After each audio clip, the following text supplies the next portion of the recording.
Well, the car behind was set on fire as the settlers came into this hilltop village.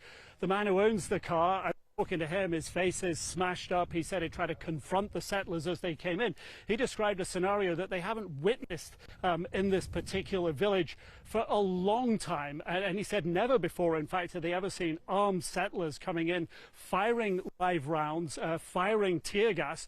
And when we arrived in the town here a little earlier on in the day, we were witness to the funeral cortege of Rashid Said, a 23-year-old young man who was shot dead by the settlers.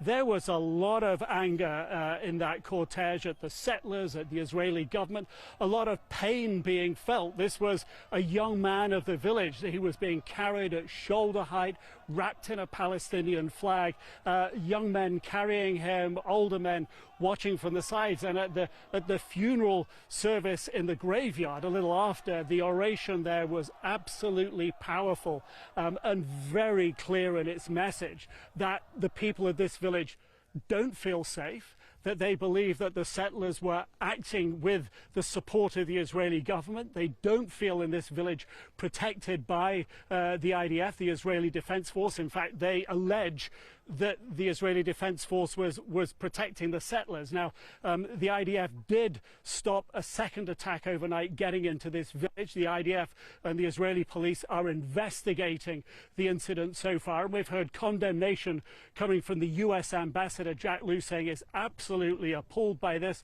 and these attacks must stop.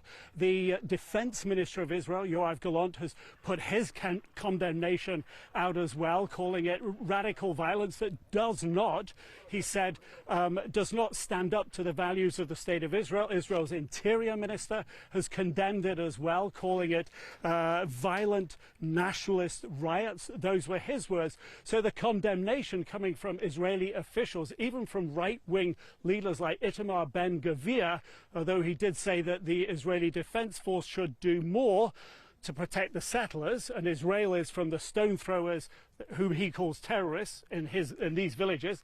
That's his allegation. But he did say that this is absolutely unacceptable. So this is strong condemnation coming from Israeli officials, but it just doesn't cut through in these villages. People here don't feel safe, and I think irrespective of what they hear from the Israeli government, they will continue to believe that events like last night, the settlers coming in armed in the village when no one was expecting, killing a young man, injuring others, they think these are coordinated by the government. They're in cahoots together. This is deeply divisive, particularly at the time when these very sensitive talks in Doha about the future of Gaza are going on. Nick Robertson, CNN, JIT, in the occupied West Bank.